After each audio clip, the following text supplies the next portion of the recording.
Amigas y amigos del programa A Ocho Columnas, listos para nuestro programa de hoy. Previo un cafecito, nos encontramos en la sede del tranvía de Maracaibo, aquí en la vereda del Lago, tomándome un café con este joven dirigente político, dirigente de Acción Democrática, viene de ser secretario nacional de organización.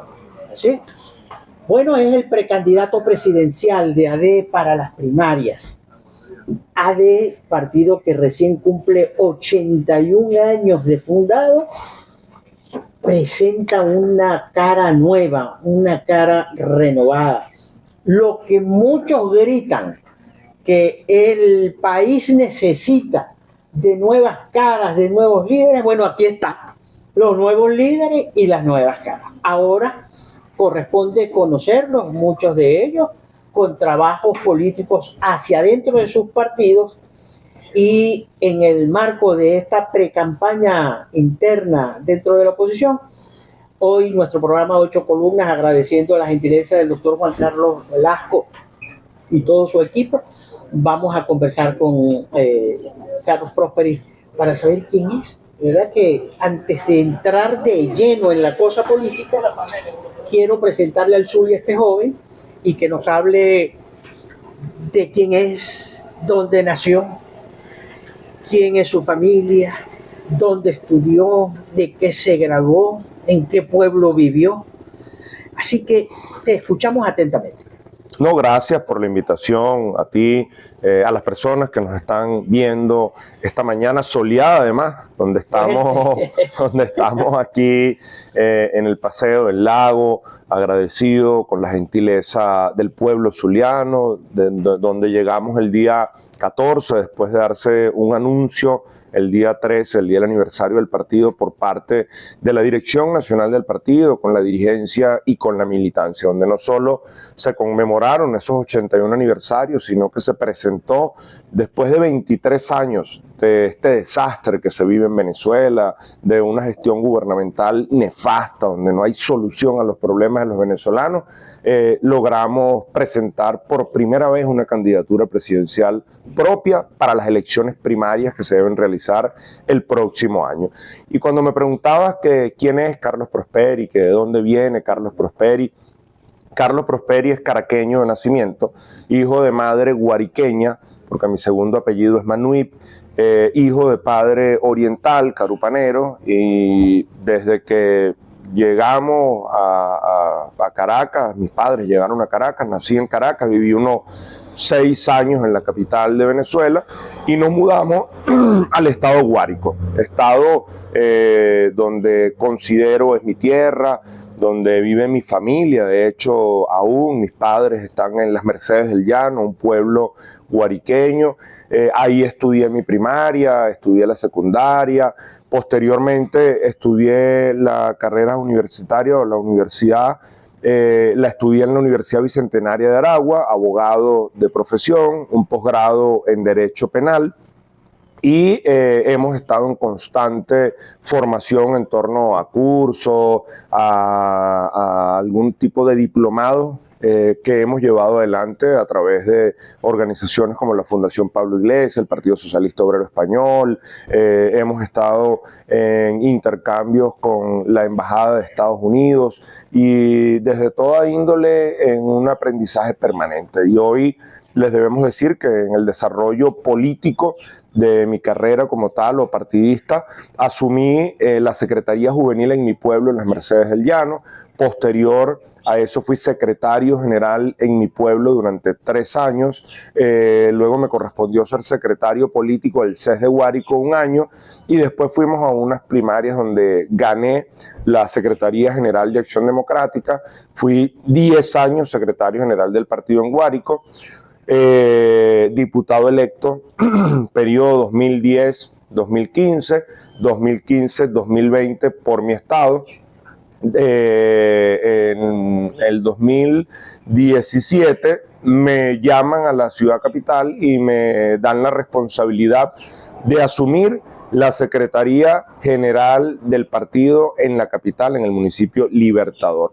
Tuve 3 años al frente de la Secretaría General del CES de Caracas y desde hace unos 2 años y medio, asumí la Secretaría de Organización Nacional cuando el compañero Henry Ramos y el resto del Comité Ejecutivo Nacional tomaran la decisión de que recayera en mí la responsabilidad de organizar el partido. Desde ese momento empezamos a hacer un recorrido por cada rincón de la geografía nacional, inclusive en plena pandemia, lo recordábamos.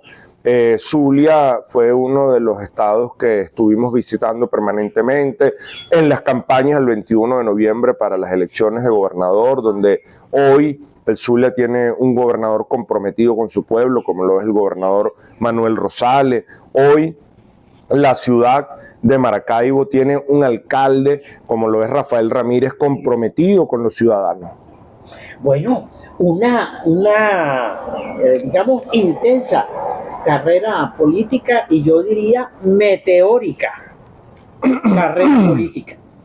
Ser candidato de Acción Democrática en el pasado no era cualquier cosa. ADE se dividió, si la memoria me falla, como 2 o 3 veces por la candidatura presidencial. Así que es muy intensa. ¿Cómo se ha organizado ADE? Que en esa conferencia de prensa que diste el pasado 15, quedé impresionado por la cantidad de personas que te estaban acompañando.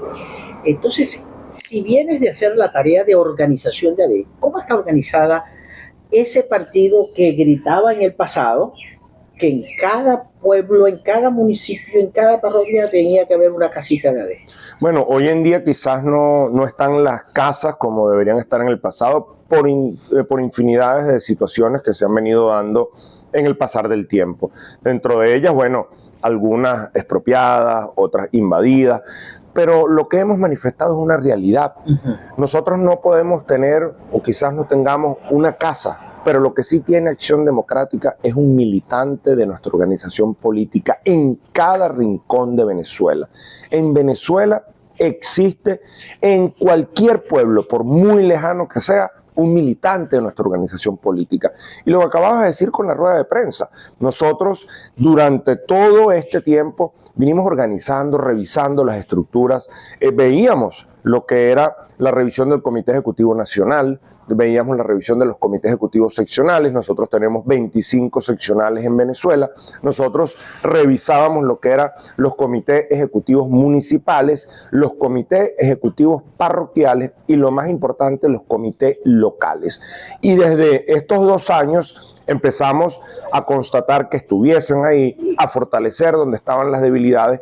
Y lo que estamos viendo desde hace algunos 6, 8 meses a la fecha, con actos multitudinarios, donde nosotros no tenemos gobierno para ejercer presión contra algunos trabajadores, nosotros no tenemos gobierno para decir, bueno, vamos a hacer un peculado de uso para sacar las unidades de transporte, para hacer algún tipo de situaciones que vaya en beneficio propio o nuestro. Nosotros lo que sí tenemos hoy, y lo podemos decir, es un partido organizado, un partido que se preparó durante los últimos años para este escenario que le tenía que llegar a Venezuela, que son las elecciones presidenciales en el año 2024, y que seguimos insistiendo. Lo mejor que puede pasarle a los venezolanos es lo que va a suceder en el 2023, y es que el candidato presidencial tiene que ser escogido por elecciones primarias, que se acaben las imposiciones que quizás nos han llevado a donde estamos hoy en día. Y a medida que tengamos la madurez política de dejar de ser politiqueros, que hoy Venezuela necesita políticos que de verdad se dediquen a ejercerla, a estar con la gente, a hablarle con la verdad al pueblo.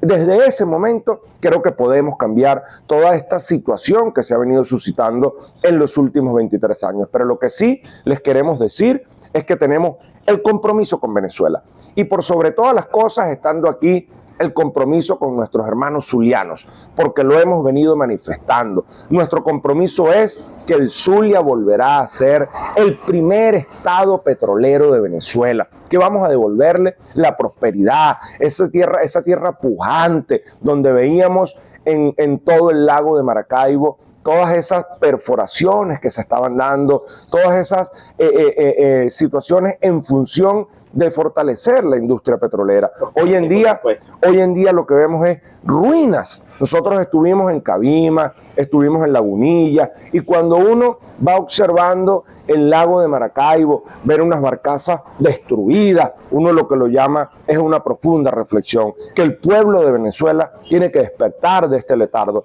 que no es un año, que no son 2, que no son 3, que son 23 años de promesas incumplidas, y que si nos organizamos, votamos, vamos a ganar las elecciones presidenciales. Bueno, estamos conversando con Carlos Prósperi, candidato de Acción Democrática a las primarias. Vamos a una breve pausa porque el sol está corriendo tras de nuestras pistas, pues, este sol zuliano. Brevísima pausa y ya regresamos a 8 columnas.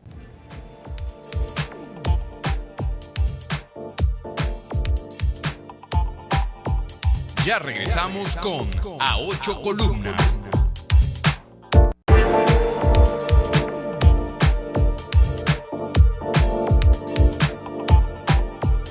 Continuamos con A 8 Columnas.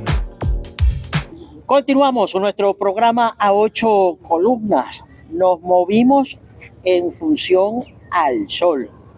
Estamos en la vereda del lago y la veo bien bonita. Creo que la alcaldía de Maracaibo ha hecho un buen trabajo aquí en la vereda, y los zulianos seguimos teniendo en este parque una opción para hacer ejercicios, caminar, pasarla bien. Estoy con Carlos Prósperi. Más allá de las circunstancias derivadas de la pandemia, ya el país tenía descensos en la producción petrolera, lo mencionabas en el segmento anterior. El signo monetario está, como todos sabemos, está.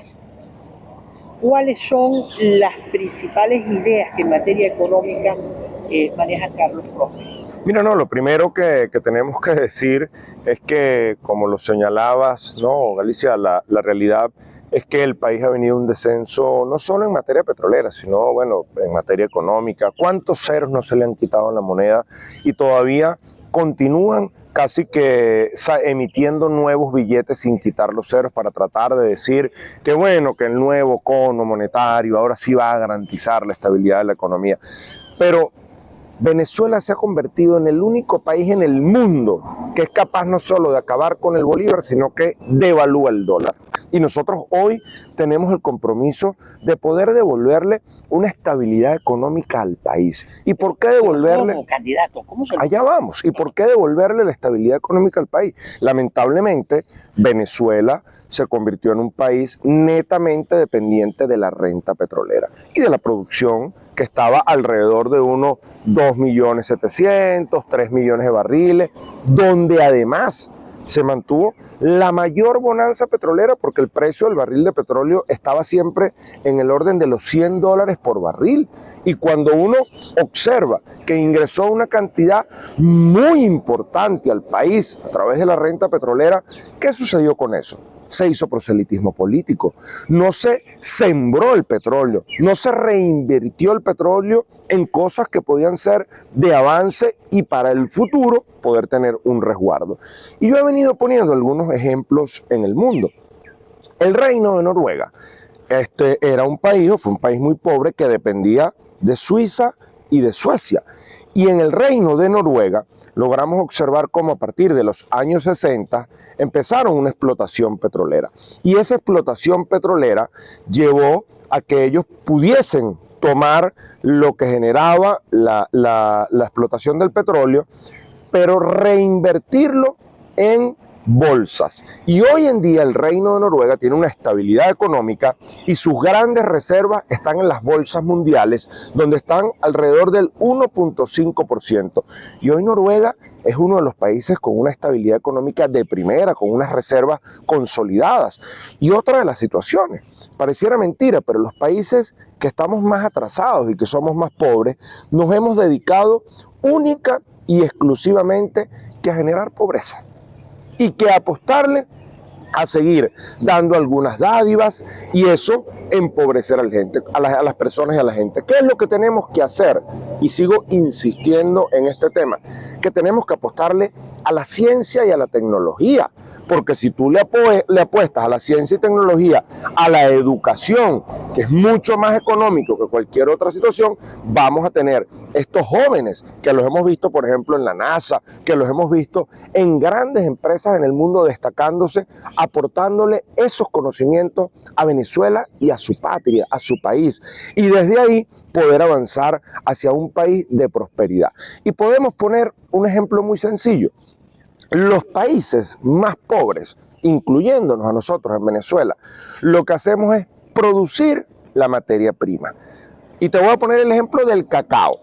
En Venezuela se produce el cacao. El cacao se vende solo la materia prima, no lo terminamos procesando y se va a los países industrializados, a los países con una economía fuerte, procesan el cacao, tienen del cacao los productos terminados y después dicen en el mundo entero, esto es un chocolate premium.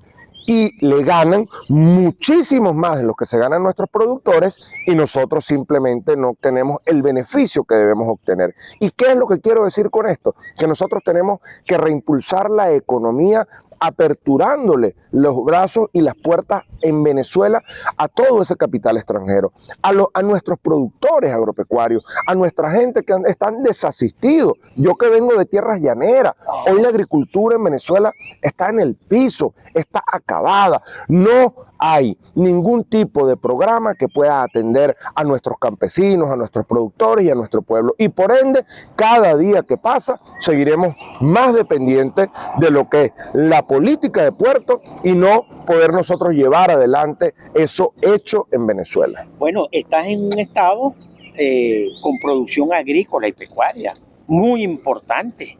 Creo que estuviste en la Villa del Rosario. Correcto, donde además se están produciendo, lo conversaba con nuestros productores ayer, 180.000 litros de leche día, donde su producción puede ser mucho más elevada y no lo es porque lamentablemente están desasistidos nuestros productores. Donde seguramente también pasaste por Machique, tal y Mari Márquez, ¿no? Y María Márquez.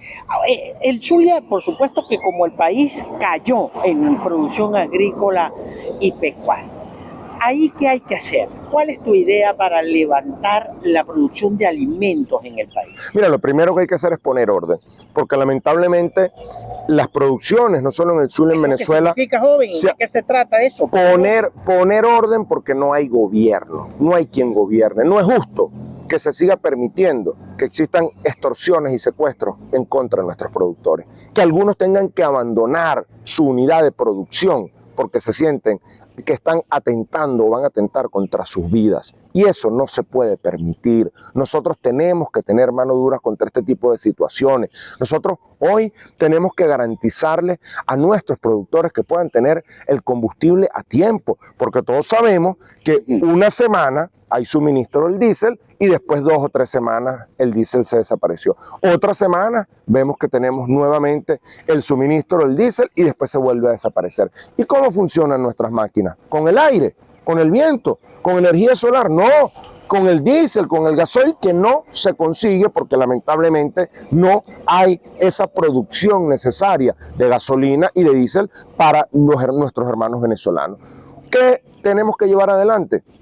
Exigir una vez más que se cumpla con la cartera agrícola que además está desaparecida, donde se le entregaban los créditos a nuestros productores para que compraran sus animales, donde se les entregaba a nuestros productores para que pudiesen tener la oportunidad de sembrar, ejemplo, el maíz, el sorgo, en el caso del Zulia, plátano, estar pendiente de la ceba del ganado, todo eso se fue desapareciendo y hoy el compromiso tiene que ser que hay que volver a reimpulsar el aparato productivo en Venezuela, empezando con políticas agrícolas que vayan dirigidas al sector.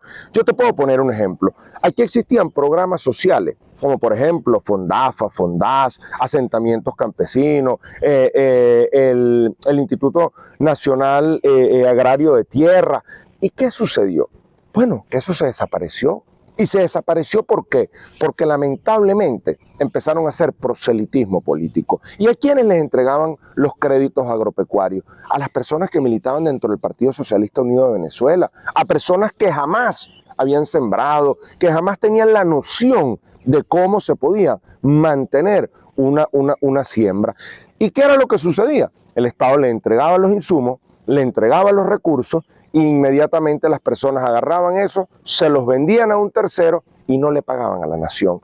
Y seguíamos desangrando el país y la nación. Si nosotros no hacemos un levantamiento de exportación, también el ingreso al país en algún momento, ¿no? de productos importados. Candidato, tenemos que hacer una nueva pausa y regresar. Estoy conversando con Carlos Prósperi, candidato de Acción Democrática a las primarias. Ya regresamos.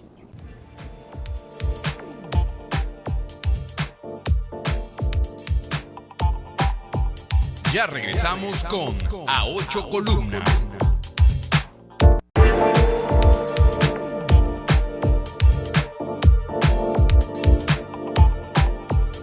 Continuamos con A Ocho Columnas. Continuamos a 8 columnas conversando con Carlos Prósperi, candidato de Acción Democrática a las primarias. Bueno, hablábamos del tema agrícola y pecuario, el tema de las importaciones y exportaciones. Aquí escuchándote, recordé el gobierno de Lucinchi, donde hubo muchísimas críticas a la política que implementó el presidente Lucinchi sobre las importaciones y el sector agrícola. Algo distinto ocurrió en el gobierno de Pérez. Pérez tuvo otro escenario, por cierto, en un centenario. Hay una comisión conmemorativa del centenario. Chico, ¿qué opinas tú de Carlos Andrés Pérez? Mira, Carlos Andrés Pérez es el gran presidente de Venezuela.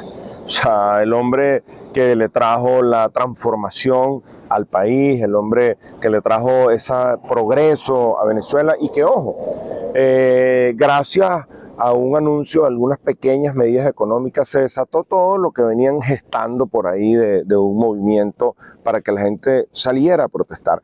Pero que si hoy en día se hubiese logrado ajustar algunos temas en torno a esa situación, Venezuela no estuviese como está hoy en día, en esta desidia y en este abandono.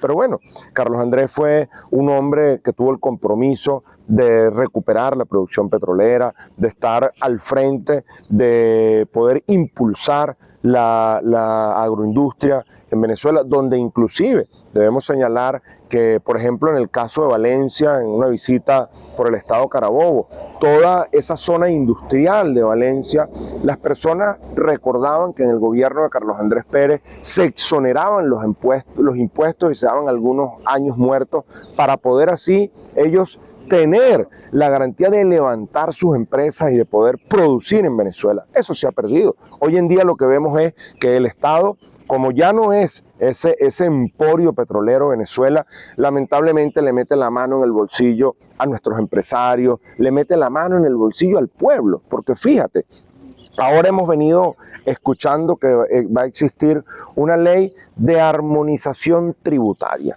Sí. Una ley de armonización tributaria que el fin de la misma va a ser quitarle lo poco que tienen las gobernaciones y las alcaldías para metérselo el gobierno nacional en el bolsillo y hacer el mismo proselitismo al cual nos tienen acostumbrados. Hay personas que nos han manifestado que dicha ley puede ir dirigida a evitar que las personas tengan una doble tributación, sí, que hay situaciones que lo que he recogido no es el caso del municipio Maracaibo, pero hay situaciones donde las alcaldías hacen como que un pequeño ajuste en torno al impuesto municipal y los termina afectando a los empresarios. Pero yo creo que ya basta de improvisación. Aquí lo que se necesita es un gobierno que busque los mecanismos de una armonización, pero que se siente con los alcaldes, que se siente con los gobernadores, que se siente el gobierno nacional a discutir con los empresarios, con un representante de los trabajadores y poder buscar un ajuste que vaya en beneficio de cada una de las comunidades. Porque ¿qué es lo que puede suceder? Si a la alcaldía de Maracaibo le quitan la recaudación, ¿de dónde saca el alcalde de Maracaibo los recursos para medio mantener una gestión de la recaudación de los impuestos que hace la alcaldía? Bueno, si se los llevan a Caracas, no se los van a devolver a Maracaibo. Y vamos a ver a la ciudad a oscuras, vamos a ver huecos por donde quiera, vamos a ver una desidia, porque lamentablemente no van a tener los recursos para que esto se dé. Ahora, lo que sí tenemos que tener en cuenta, y por eso es que digo la improvisación, es que, por ejemplo, aquí está prohibida la doble tributación, pero tú pagas el IVA y aparte del IVA, pagas el 3% de las transacciones en moneda extranjera. Eso no puede pasar, eso es incoherente, eso es inconstitucional y eso no puede suscitarse en Venezuela. Y cuando tú ves entonces a los empresarios o al que tiene el comercio, su negocio, bueno, en el negocio nos conseguimos con que pagan impuestos sobre la renta, patentes municipales, el IVA, tienen que pagarlo, o sea, todo. Y eso no puede seguir sucediendo en Venezuela. Nosotros tenemos que buscar una sincerización, pero que se les pueda poner un cumplimiento. Que, ejemplo, busques un porcentaje, bien sea desde el 0,5 hasta el 2%, y que eso se pueda discutir con los alcaldes, que se pueda discutir con los gobernadores por el tema del timbre fiscal y estas cosas, y desde ahí poder avanzar mancomunadamente en torno a la descentralización y no a querer seguir siendo un Estado centralista que quiere manejar absolutamente todo como lo hicieron con la renta petrolera. Es decir, que tú desde la presidencia de la República impulsarías una política de descentralización con los gobernadores y alcaldes. Hay alcaldes que solo, me decía Gustavo Duque, que hay alcaldes que están cobrando $300 de impuestos, que eso no es nada. No, para nada. Y ojo, es lo que uno dice, si tú no le apuestas a la descentralización, no vamos a poder avanzar, porque nosotros tenemos que darle competencia a los alcaldes, a los gobernadores. ¿Qué es un alcalde?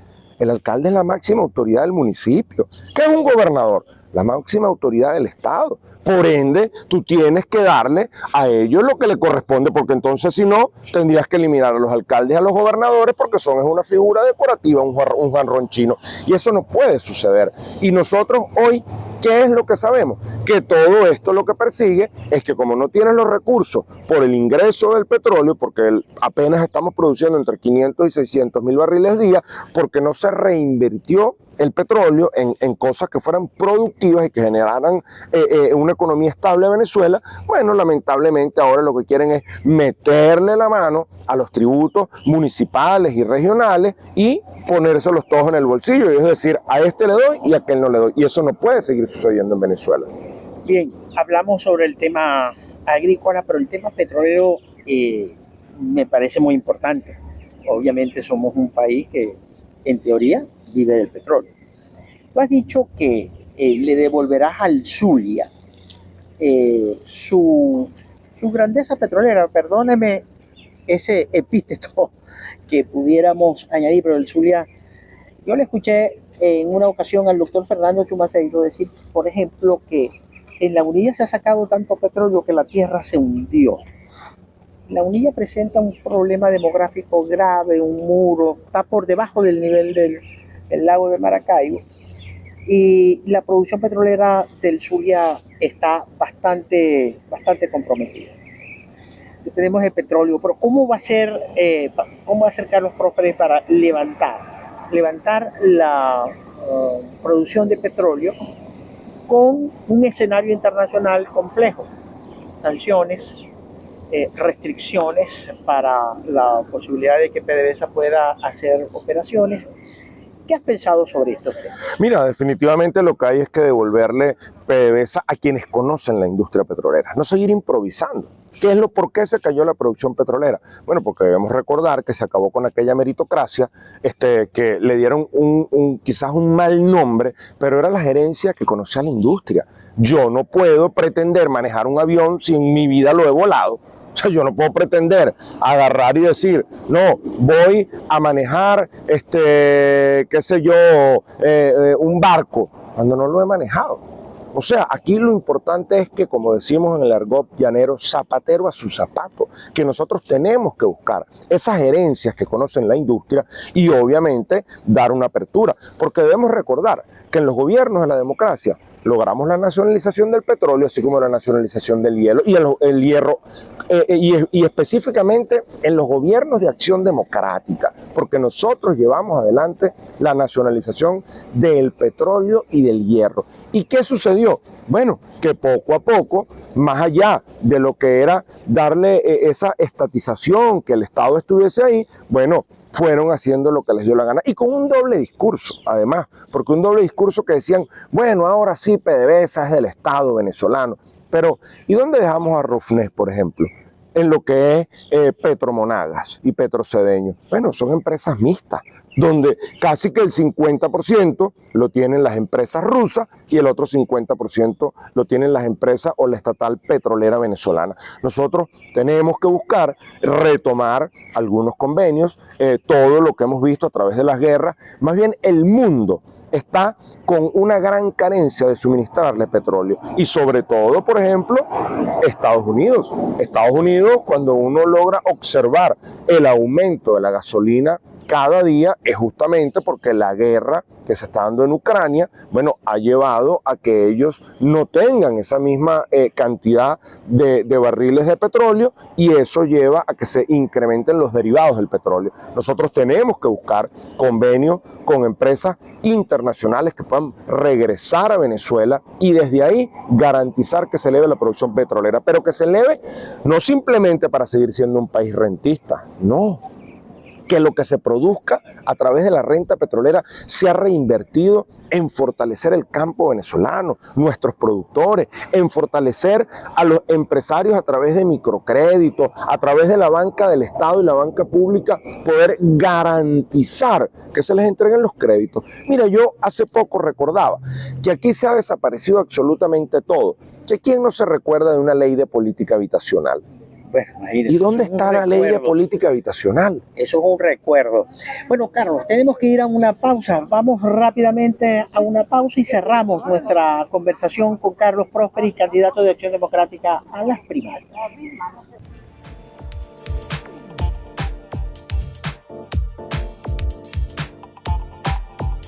Ya regresamos con A Ocho Columnas.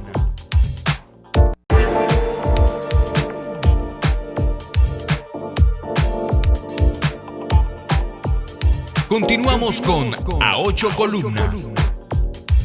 Cerramos nuestro programa A Ocho Columnas con Carlos Prósperi, candidato de Acción Democrática. Bueno, tengo que regresar rápidamente a la cosa política porque estás en el Zulia. Estás en el Zulia y además del tema petrolero está el tema social.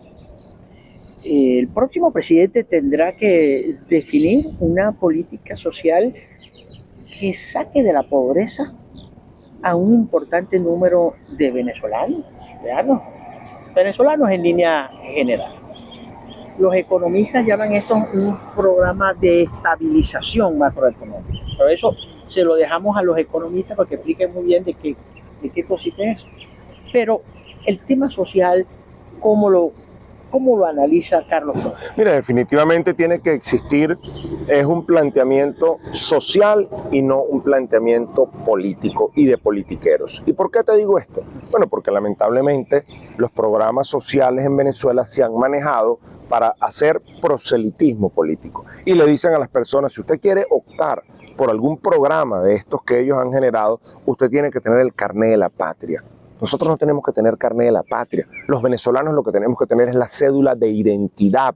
Todos somos venezolanos. Cuando se calculan los situados constitucionales, a nosotros no nos dicen, tú eres rojo, te vas para acá. Tú eres azul, te vas para allá. No, se calcula de acuerdo a la cantidad de habitantes, porque todos somos venezolanos. Y quien tenga un problema, hay que solucionarle ese problema. Ahora, nosotros tenemos que recordar cómo se llevaban adelante los programas sociales en los gobiernos de la democracia.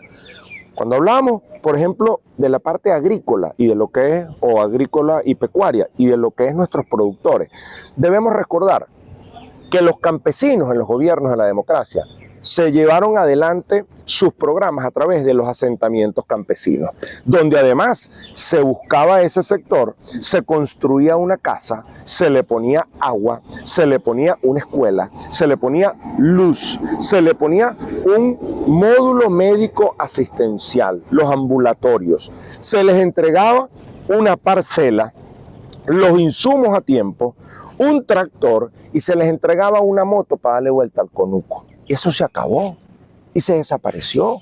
Y por ejemplo, en torno a la educación, ¿quién no recuerda las becas Gran Mariscal de Ayacucho?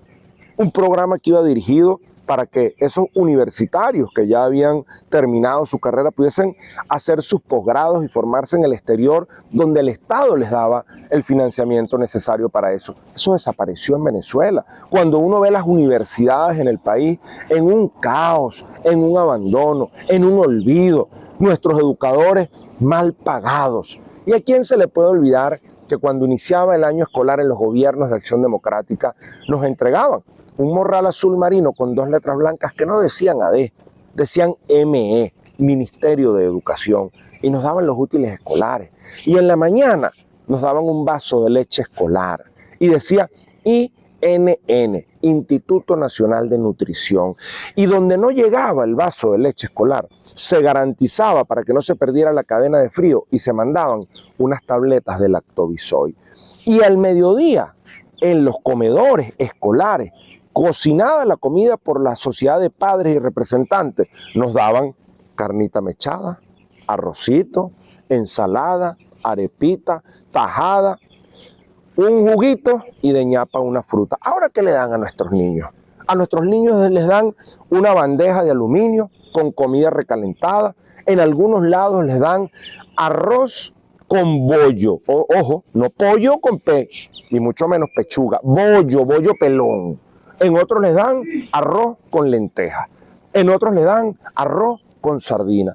Y eso no alimenta a nuestros niños. Cuando tú logras observar, por ejemplo, nuestros educadores, yo lo decía, a uno en el llano le comentaban, ¿tú quieres vivir bien? Y uno decía, claro, métete a vivir con una maestra. Los maestros eran bien pagados. Yo soy hijo de padre y madre educadores. Y nosotros somos 4 hermanos y mis padres nos sacaron adelante y estudiamos los 4 y nos formamos gracias a que tuvieron un sueldo digno, tuvieron oportunidades durante los gobiernos de la democracia.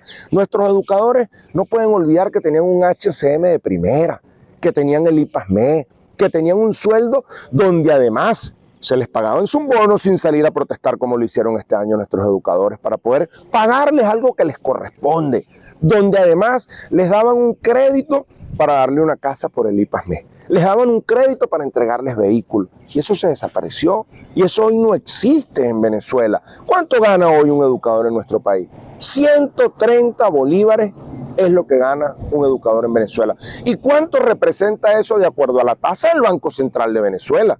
Eso representa $16 al mes. ¿Y para qué alcanzan $16 al mes? Te lo voy a decir. ¿Cuánto cuesta un kilo de leche? Entre 10 y 12 dólares.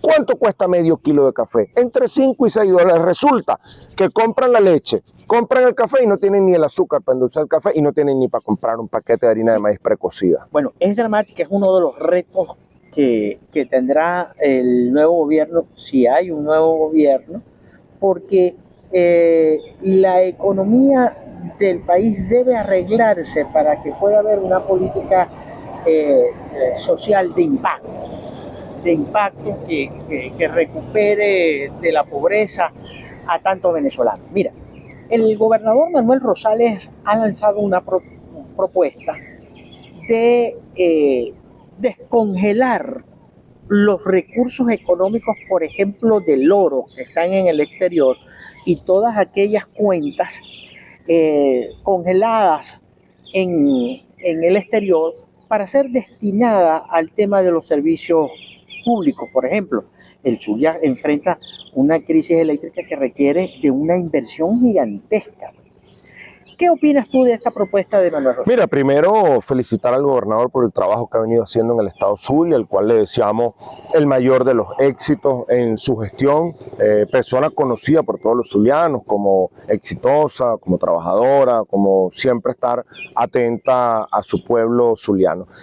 Fíjate, se ha venido comentando o discutiendo que dentro del retomar las conversaciones en México está la posibilidad de que, bueno, de que se lleve adelante una agenda social y que estos recursos que le pertenecen al Estado se puedan dirigir a solucionar, por ejemplo, el sistema eléctrico nacional, a solucionar el sistema de agua potable en Venezuela, porque fíjense, aquí hay problemas de agua.